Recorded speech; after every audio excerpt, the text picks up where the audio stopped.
They say you never get a second chance to make a first impression, and my first impression of the new Jeep Renegade Trailhawk was not very good. It looks like it's designed by Roger Rabbit. It had these precocious little X's where the taillights are supposed to be, and despite its active four-wheel drive system and shiny red tow hooks, seemed much too dainty for the dirt.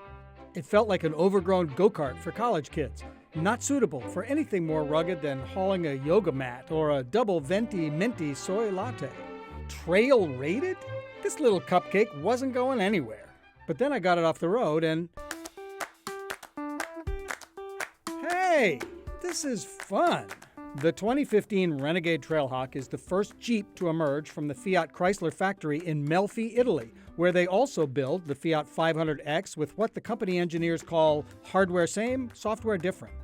In other words, the Trailhawk is a 500X in hiking boots, like an Italian-American lumbersexual hipster whose vintage Pendleton and Red Wings have never been north of NoHo. Neither rugged enough to be a real off-roader, nor comfy enough for the city, it didn't inspire much confidence.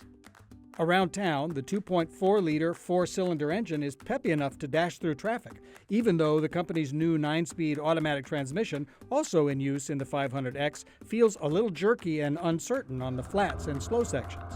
It's better in the steep parts, where features like the hill descent control and hill start assist make for some amusing urban ups and downs. The truck is doing the slowing for me, keeping a steady 7 miles per hour. If we lived in a place that actually had any weather, I could have used the car's Select Terrain feature to program the Jeep for snow, mud, or other surfaces.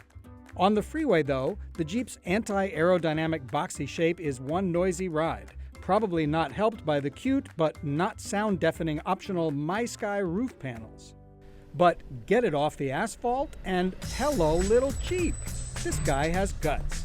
You know, for a Jeep that's not fully equipped for really hardcore off-roading, this little guy does pretty well. Having diminished expectations, I confess I was impressed by the Trailhawk's capabilities.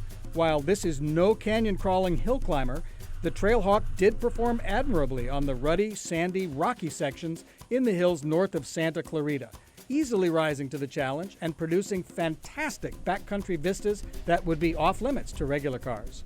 The Renegade sits high, and it has a really robust horn.